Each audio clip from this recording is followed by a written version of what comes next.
សួស្តីបងប្អូនទាំងអស់គ្នាថ្ងៃនេះខ្ញុំបានមកធ្វើកតំជ្រក់ចាដូចយើង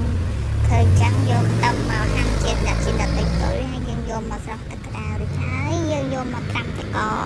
យើងទុកមួយឡែកទៅត្រាំនេះទុកចោលទៅហើយយើងក៏យកពេលវេលាមកស្រោះម្ទេសបងប្អូន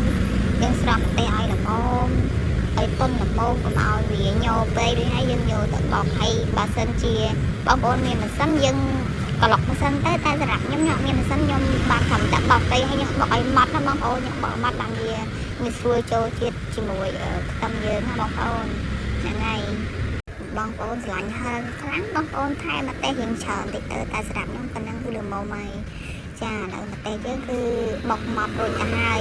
ហ្នឹងហើយយើងនឹងលាយគ្រឿងណាទាំងថាគ្រឿងយើងមានអីខ្លះបងប្អូនងាយស្រួលទេបងប្អូនហើយខ្ទឹមដែលយើងបានត្រាំទឹកកកមិញហ្នឹងយើងយកស្រង់វាមកដាក់វារៀងស្ងួតហើយរឿងក្រេវចាឲ្យគ្រឿងយើងមានដូចជាទឹកខ្មេះដាក់កន្លះចានណាបងប្អូនចិត្តជូរដាក់រៀងច្រើនតិចមកសម្រាប់ខ្ញុំធ្វើមកល្មមព្រោះខ្ញុំទុកញ៉ាំស្អែកទៀតហ្នឹងហើយខ្ញុំដាក់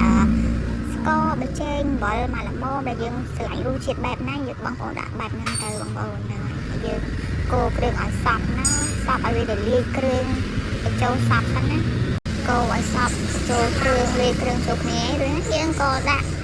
ខ្ទឹមដែលយើងបានស្រង់ផ្លាស្ទែឲ្យត្រជាក់ហើយហ្នឹងយើងដាក់វាមកដើម្បីឲ្យវាមានជាតិស្រួយអញ្ចឹងណាបងប្អូនយើងកូរឲ្យសព្វមកតែប៉ុណ្្នឹងឯងរួចរាល់ហើយយើងយកដាក់កែវមកដាក់ប្រអប់យើងមកល្មមហើយយើងទុកវាចោលមួយថ្ងៃវាក៏បានឬក៏ញ៉ាំភ្លឹកភ្លាមក៏បានដែរបងប្អូនមានថាឆ្ងាញ់ហើយប៉ុណ្ណឹងហើយល្ងាចនេះខ្ញុំនឹងញ៉ាំជាមួយពងទាអាំងហើយខ្ញុំនឹងមានវីដេអូបន្តទៀតកូន